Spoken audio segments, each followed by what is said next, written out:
Do you like bread? Do you like fish? If you were at the feeding of the 5,000, you would get your wish. In Matthew 14, we learn the story of the feeding of the 5,000. Jesus had been teaching for a while, and it was obvious the people were getting hungry. He asked his disciples to find food. Find food for 5,000 people, plus women and children? Are you kidding me? This was a big group of people. You know, when we see an obstacle, we see how big it is. But God always sees a way. Well, they looked for food because sending them to McDonald's to get a Happy Meal, well, it hadn't even been invented yet. So as they looked for food, they found one boy, and in his basket, he had some bread and fish, and I hear something else. Oh, that's weird. It's a fork. It has nothing to do with the bread and fish. I don't know who put that in there.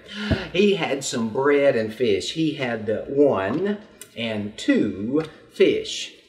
Got back in his basket because I'm not a big fan of smelling fish while I'm telling a story. He had 2 fish, and he had 1 and 2 and 3 and 4 and 5 loaves of bread. Yeah. Well, when Jesus blessed the bread, something amazing happened. You know, it's the same way with God in our lives. You see, God wants us to use our gifts no matter how insignificant we think they are. So they started to give out the bread and to spread it around.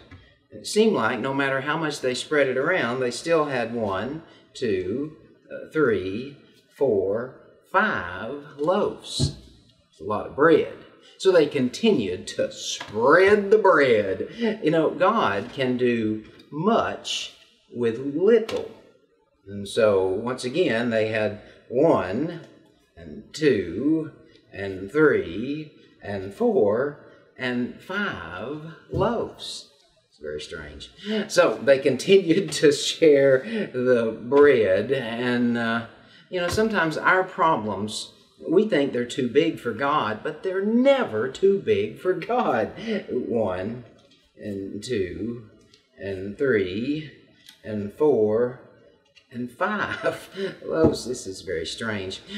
You know, when they continued to spread the bread, it kind of reminds me that God can do far beyond what we could ever imagine. 1, 2, 3, 4, 5 loaves. This is really getting strange because they kept spreading bread. I mean, you know, there were 5,000 people, and when they counted back then, they didn't even count women and children. That was a lot of people.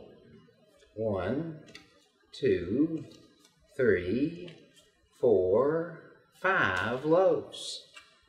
That, my friends, is a lot of bread. But at this point, you're probably thinking, what about those smelly fish? Well, I got them right here.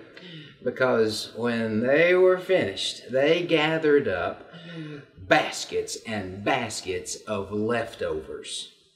It's amazing what God can do with 5 loaves and 2 fish.